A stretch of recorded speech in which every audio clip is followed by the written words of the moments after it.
nama saya Katarina Holina Hayon dengan NIM 22011600011 dan teman saya Blandina Gesi Raja. Di sini kami akan membahas materi tentang aspek perkembangan peserta didik sekolah dasar dalam layanan bimbingan dan konseling. Yang pertama yang kami bahas adalah pengelolaan emosi. Yang kedua, pemahaman tentang karir. Dan yang ketiga adalah keterlibatan orang tua. Dan keempat, pemahaman kesehatan mental dan emosional. Dan yang kelima adalah pengembangan keterampilan pengelolaan emosional. Di sini yang pertama adalah pengelolaan emosi. Nah, pengelolaan emosi adalah kemampuan untuk mengenali, memahami, mengelola, dan mengekspresikan emosi dengan cara yang sehat dan konstruktif. Pengelolaan emosi di sekolah dasar adalah aspek penting dalam perkembangan anak. Kemampuan mengelola emosi sejak dini adalah landasan utama bagi pembentukan keterampilan sosial dan emosional bagi seorang anak ketika dia tumbuh menjadi dewasa. Aspek-aspek pengelolaan emosi pada anak sekolah dasar melibatkan berbagai elemen seperti yang pertama adalah pemahaman emosi. Nah, pemahaman emosi adalah di sekolah dasar harus diajarkan untuk memahami emosi mereka, yang dimana ini termasuk mengidentifikasi dan menamai emosi yang mereka rasakan. Yang kedua adalah ekspresi emosi. Anak juga perlu belajar cara mengekspresi emosi mereka dengan cara yang sehat dan produktif. Hal ini dapat melibatkan berbicara tentang perasaan mereka, menulis tentang mereka, atau menggunakan seni dan kreativitas untuk mengekspresikan diri. Aspek yang ketiga adalah regulasi emosi.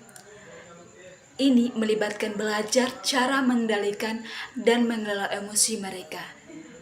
Teknik regulasi emosi dapat mencakup pernapasan dalam-dalam, meditasi, ataupun latihan fisik. Dan yang keempat adalah empati.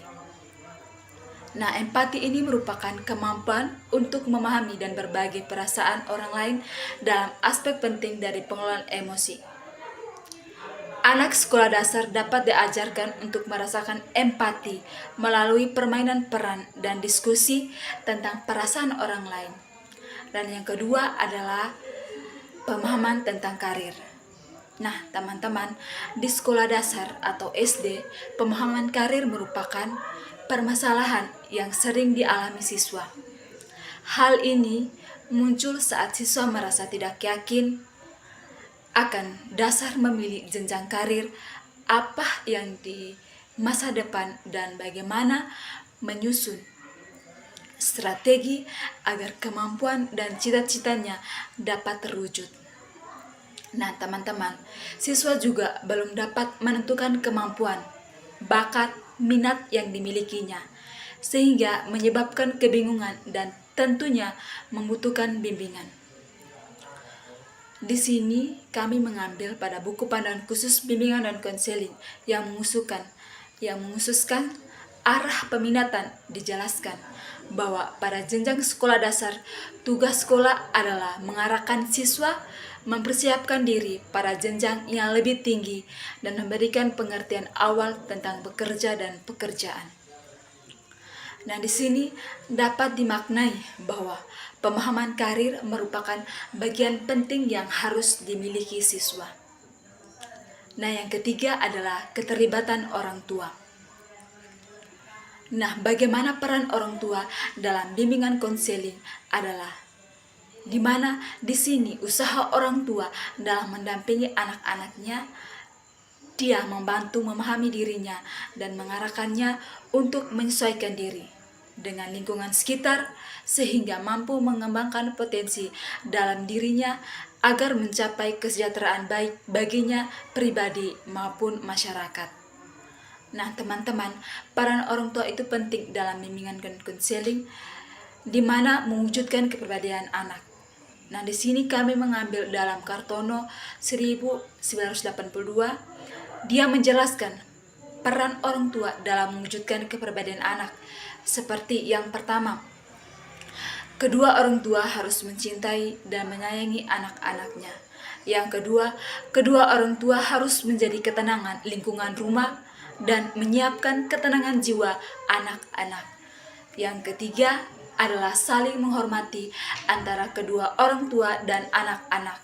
Dan yang keempat adalah mewujudkan kepercayaan. Yang kelima adalah mengadakan perkumpulan dan rapat keluarga. Sekian dari saya lanjutkan kepada teman saya yang menjelaskan materi berikutnya. Selanjutnya, saya akan menjelaskan tentang pemahaman kesehatan mental dan emosional. Pemahaman kesehatan mental dan emosional sangat penting di sekolah dasar. Perkembangan emosi siswa perlu diketahui agar proses pembelajaran dapat berjalan dengan baik. Emosi adalah keadaan yang melibatkan pikiran dan perasaan dan seringkali ditandai dengan perubahan biologis yang muncul akibat perilaku individu. Kesehatan mental siswa dapat dipengaruhi oleh berbagai faktor, termasuk perilaku sosial, perilaku akademik, dan perilaku emosional. Sehingga membutuhkan pendekatan komprehensif yang melibatkan pemenuhan hak anak atas pendidikan, kesempatan untuk tumbuh dan berkembang, dan kesempatan untuk berkreasi dan berperan serta dalam kehidupan sehari-hari. Pikiran dan emosi anak-anak seringkali belum stabil, sehingga membuat mereka rentan terhadap gangguan mental. Lingkungan keluarga, sosial, dan sekolah juga dapat mempengaruhi kesehatan mental. Dengan pemahaman akan kesehatan mental siswa, guru dapat memahami masalah kesehatan mental yang dapat ditangani sendiri, serta masalah yang membutuhkan penanganan khusus yang dapat dirujuk kepada para ahli yang lebih profesional. Para guru harus memahami kesehatan mental karena tidak sedikit siswa yang mengalami kesulitan pengembangan mentalnya karena terhambat oleh masalah-masalah seperti penyesuaian diri, konflik dengan orang tua atau teman, masalah pribadi, masalah akademis, dan masalah lainnya yang dapat menghambat eksplorasi potensi siswa, bahkan dapat menyebabkan stres. Berikutnya kita masuk ke dalam pengembangan keterampilan. Keterampilan hidup adalah kemampuan psikososial seseorang untuk mengatasi berbagai tuntunan dan tantangan hidup sehari-hari. Kemampuan seseorang untuk mempertahankan kesejahteraan mentalnya dengan baik melalui kemampuannya untuk beradaptasi dengan orang lain, budaya, dan lingkungannya. Terdapat sejumlah keterampilan yang merupakan keterampilan dasar atau psikososial yang penting dalam meningkatkan kualitas hidup, yaitu pengambilan keputusan, pemecahan masalah, berpikir kritis dan kreatif, berkomunikasi yang efektif, membina hubungan antar pribadi, kesadaran diri, berempati, mengatasi emosi, dan mengatasi stres. Pengembangan life skill baik dapat menciptakan kondisi di lingkungan belajar yang efektif. Kondisi itu dilakukan dengan bentuk pelatihan, pembiasaan, dan keteladanan. Prinsip pendidikan yang dicetuskan oleh Ki Hajar Dewantara selalu relevan untuk dijadikan pegangan dalam mengembangkan pembelajaran life skill di PGSD. Prinsip pendidikan yang dicetuskan oleh Ki Hajar Dewantara yaitu yang pertama, ing ngarso sung tulodo yang artinya di depan memberi teladan.